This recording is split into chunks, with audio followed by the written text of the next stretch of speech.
No tervist, Jaan. Tervist. Taas oleme teie õuel. Tere. Tervist. No nii. Ma saan aru, et teil on mingisugune vastulause. Minul on üles kirjutatud, tähendab, kaamera töötab. No, kaamera töötab, no nii. Minul töötab. Ja, meil ei tööta. Ei, mina ajan asja nüüd, kuna minu elu on tehtud üle mõistuse võrguks, siis mina ajan asja teravamaks. Okei. Ma küsin, aga see esiteks, kuna ma küsin kohe esimese asjana seda, kuna ma helistasin Juhan Särgovale eile õhtul ja täna küsisime uuesti üle ja me teame vastastikku, et te tulete meiega rääkima. Kas te lubate ka minul tulla Juhani sinna kabinetti? Ma absoluutselt ei esita ühtegi küsimust, ainult et ma kuulan tema elukogenud juttu sellel maheda teemal. Lubate mul kaasa tulla. Juhan palus seda küsida, sest tema ise lubab, temal ei ole selle vastu midagi. Ainult, et kas teie, ta ütles, et see sõltub teist, kui see on teie saade, et kas te lubate mul kaasa tulla. Just, räägime sellest natukene hiljem. Aga ütleme ei või jaa. Ma mõtlen, et räägime sellest natukene hiljem. Ma küsin ei või jaa. Ma enne me räägime rohkem edasi. Ma pean mõtlema selle peale. No mõelge kähku siis. Ma ootan te vastust. Aga mis see Särgava juurde tulek? Ma tahan ka kuulata, mida ta räägib. No selles mõttes, et... No ei või hea ultimaatum. Kas tahate saadet või tahate skandaaliga jätkata? Selles mõttes, minul ei ole selle vastu midagi, et Selge, see on hea vastuse.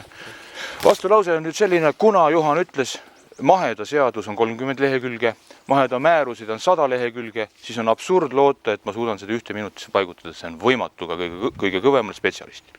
No ega te ju tervet seda seadust ja määrust ei hakka ette lugema. Ma räägin, et seda selgeks teha, see on lihtsalt masendav.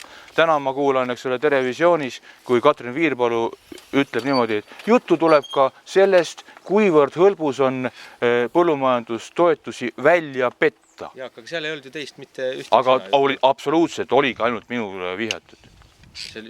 Teie nimi ju... No, nimi, aga oli ju Urmas Vaino ju vihjas sellele, kus see asi alguse sai. No, täpselt nii. Paneks teile mikrofoni külge. Pange. Ma korra, mida? 1, 2. Ja seda küll. Torgake selle kampsini alt selle läbi. Ma ei tea, kuidas te panete. See on see vastulause, ma saan aru. Ei ole.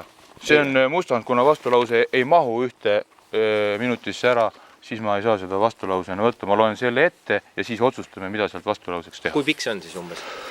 Oi jah, ma hakkan siit peale. See on nüüd see, mida Sudak koostas. See on see, mida ma eile hommikul 26 tundi tagasi kuskil televisioonile ja Facebooki kirjutasin kommentaariks. Ma loen sellega ette, siis on see jääb minu YouTube'i videos, las siis Eesti rahvas otsustab. Tere hommikust ja te võtate selle vaeva, et kui te olete minul keeranud 3 nädalat tööaega tuksi, siis palun nüüd ohverdage oma aega ka selleks. Kõik. Tere hommikust ja... Üks hetk. Paneme soundi käimas. Nii, võtta ka. Vaata mulle, kui pikast see läheb. Sest mind ikka huvitab, kes selle saate tellis. Aga kui ta loeb sellest, ta võiks nagu nii-öelda vaadata kaamerasse, mitte mulli. See on ikkagi nagu pöördumine. Postimehe ka peale. Postimees saab ka YouTube'i. Tere, saad ka 2 korda kuulsamaks. Kurat küll, ma ütlen. Ei huvita, teeb oma tööd, see on huvitav.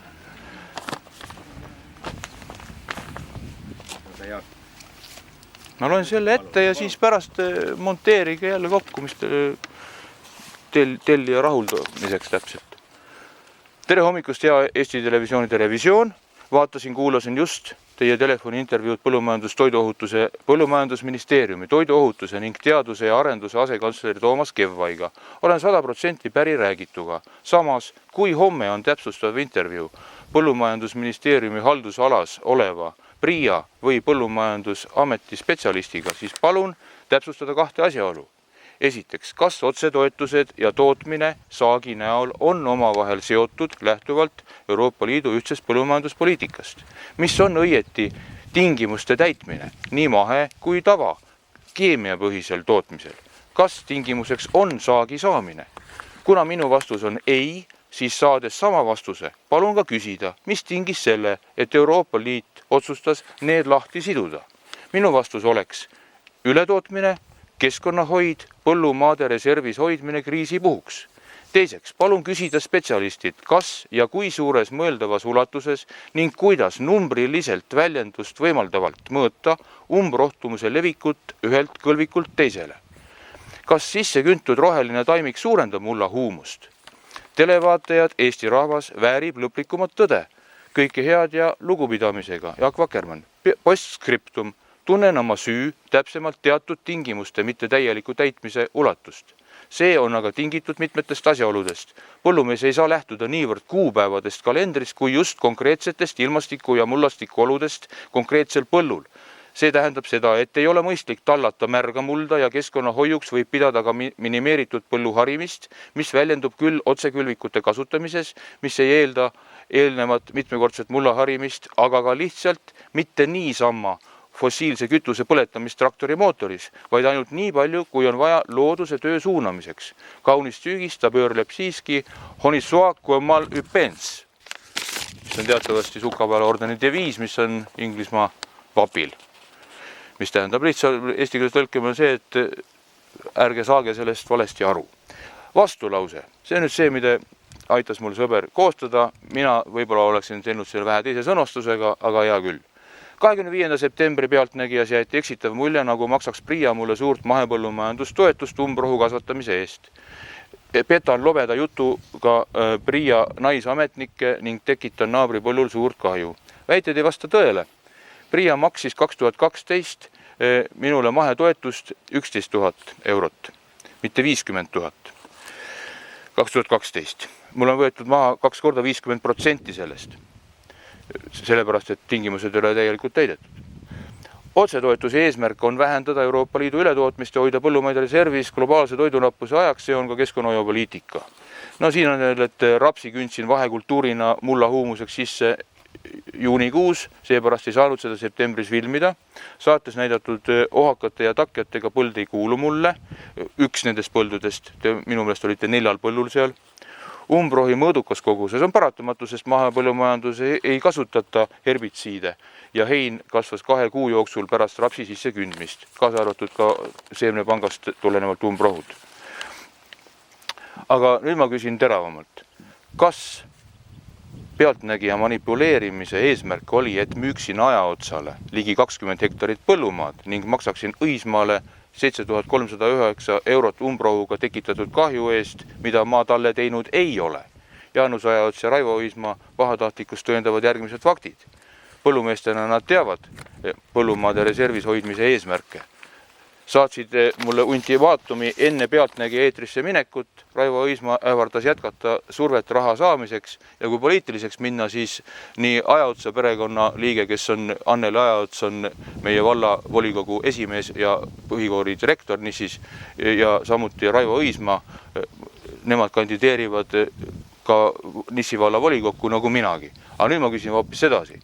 Kas saate tellis Sotsiaaldemokraatliku erakonna juhtiv liige mineraalväetiste edasimüüja Jaan Sõrra? Minu poolt on praegu kõik. Nüüd valige ise, mida sealt välja mõtlete. Seepärast, et see on kaudselt seotud uue maaelu arengukava eelnõu mõjutamisega poliitiliselt. Et tahetakse mind näidis üles puua ja see võib ka sellega siduda, et siin on vahetootmine versus tava ehk keemiapõhine tootmine, kuna Jaan Sõrra ise on mineraalväetiste vahendaja. Ja teine asi see, et on kohalike omavalitsuste valimised ka veel. Kaua nüüd näljastreik siis toimub, Jaak? Kuni selguseni. Mina pean vastu küll. Mina on keedetud vett ja mul on sõbrad nõu andnud, et 2 liitrit päevas juua keedetud vett ja ega see kerge ei ole, jah, aga palun väga. Kas tõesti on see asi nii hull, et peab nüüd ilma söömata läbi ajama? Jah, on. Kas ma pean minema Toompeale ja ennast bensiiniga põlema panema, et te saaksite aru, et on hull? Ei pea, Jaak. Aitäh.